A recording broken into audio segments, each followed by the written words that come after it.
तत्र पश्यथितान् पार्थ पितॄनथ पितामहानम् आचार्याणां तुलान् भ्रातॄन् पुत्रान् पौत्रान् सखीस्तथा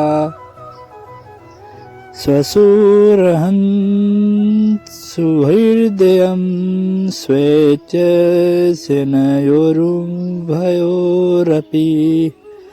नमस्कार मित्रों, आप सभी का स्वागत है हमारे चैनल कृष्णा हिंदी ज्ञान में। मुझे उम्मीद है कि ये वीडियो आप लास्ट तक जरूर देखें, क्योंकि इससे आपके जीवन में बहुत सारी खुशियाँ आने वाली हो। तो आई होप कि इसको लास्ट तक जरूर देख के जाना। आज 26 से स्टार्ट करेंगे श्लोक अध्याय 1 से 30 तक। अर्जुन ने वहाँ पर दोनों पक्षों की सेनाओं के मध्य में अपने चाचा और ताऊओं, पितामहों, गुरुओं, मामाओं, भाइयों, पुत्रों, पौत्रों, मित्रों, ससुरों और शुभचिंतकों को भी देखा।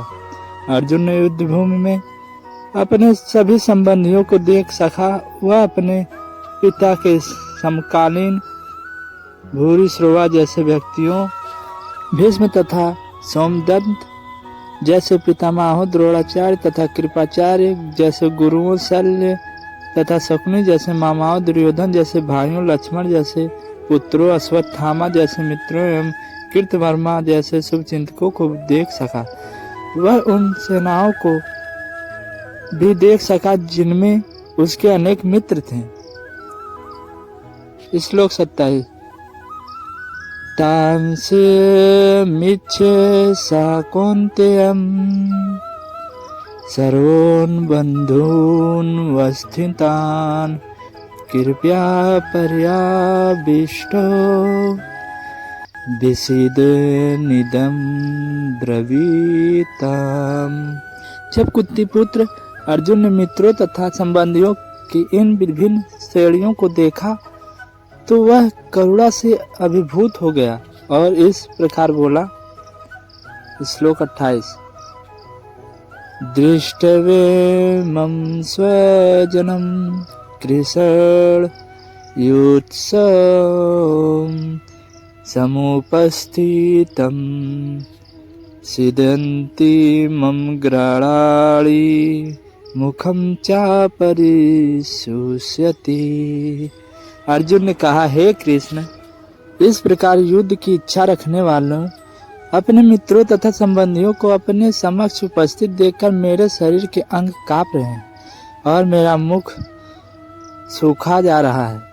यथार्थ भक्ति से युक्त मनुष्य में वे सारे सद्गुण रहते हैं जो सत्पुरुषों या देवताओं में पाए जाते हैं, जबकि अभक्त अपनी शिक्षा तथा संस्कृति के द्वारा भौतिक योग्यताओं में चाहे कितना भी उन्नत क्यों ना हो, इन ईश्वरीय गुणों से विहीन होता है। अतः स्वजनों, मित्रों तथा संबंधियों को युद्ध भूमि में देखते ही अर्जुन उन सबों के लिए करुणा से अभिभूत हो गया जिन्होंने परस्पर युद्ध करने का निश्चय किया था। जहाँ तक उसके अपने सैनिकों का संबंध था, वह उनके प्रति प्रारंभ से दयालु था, किंतु विपक्षी दल के सैनिकों की आसन्न मृत्यु को देखकर वह उन पर भी दया का अनुभव कर रहा था।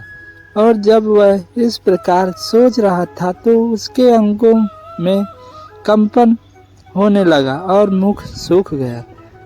उन सबको युद्ध भूमि मुख देखकर उसे आश्चर्य भी हुआ। प्रायः सारा कुटुंब, अर्जुन के सगे संबंधी उससे युद्ध करने आए थे। यद्यपि इसका उल्लेख ही नहीं था तो भी सहज अनुमान लगाया जा सकता है कि न केवल उनके अंग कांप रहे थे और मुख सूख रहा था, अपितु वह दयावश रुदन भी कर रहा था।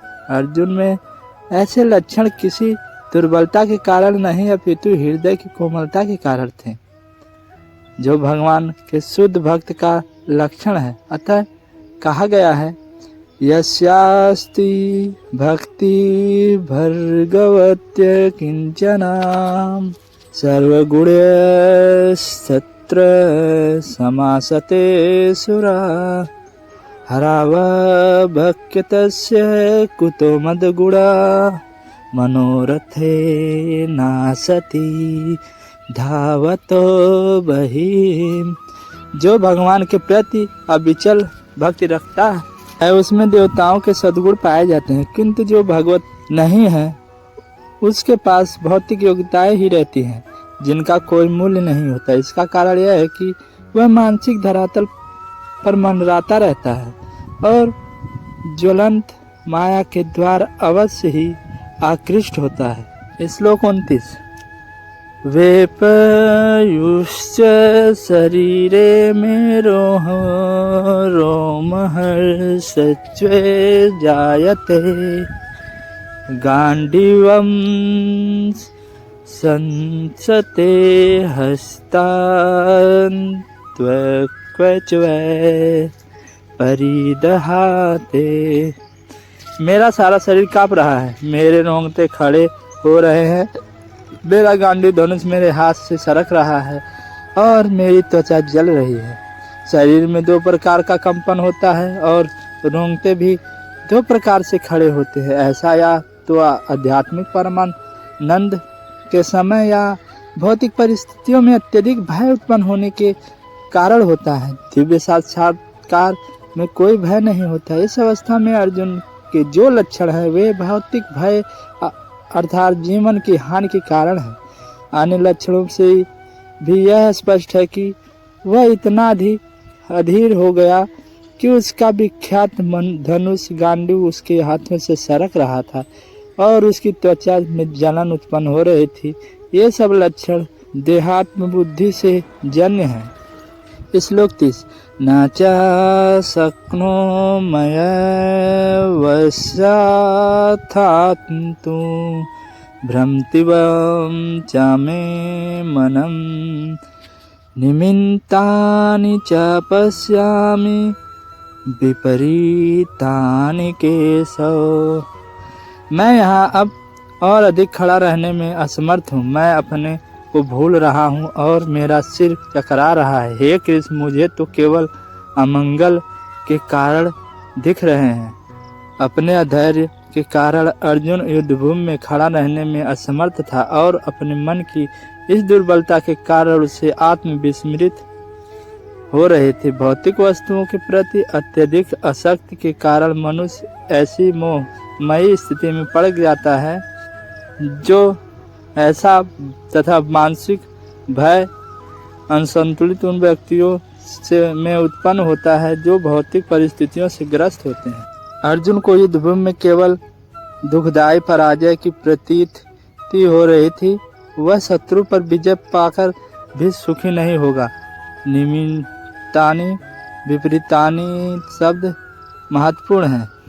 जब मनुष्य को अपनी आशाओं में केवल निराशा दिखती है तो वह सोचता है मैं यहाँ क्यों हूँ। प्रत्येक प्राणी अपने तथा अपने स्वार्थ में रुचि रखता है, किसी की भी परमात्मा में रुचि नहीं होती। कृष्ण की इच्छा से अर्जुन अपने स्वार्थ के प्रति अज्ञान दिख रहा था। मनुष्य का वास्तविक स्वार्थ तो विष्णु या कृष्ण में निहित है। बद्ध जीव इसे भूल जाता है, इसलिए उसे भौतिक कष्ट उठाने पड़ते हैं। अर्जुन ने सोचा कि उसकी विजय केवल उसके शोक का कारण बन सकती है। दोस्तों, अगर आपको वीडियो पसंद आई हो तो लाइक और सब्सक्राइब कर देना और मिलते हैं नेक्स्ट वीडियो में। तब तक के लिए जय श्री कृष्ण।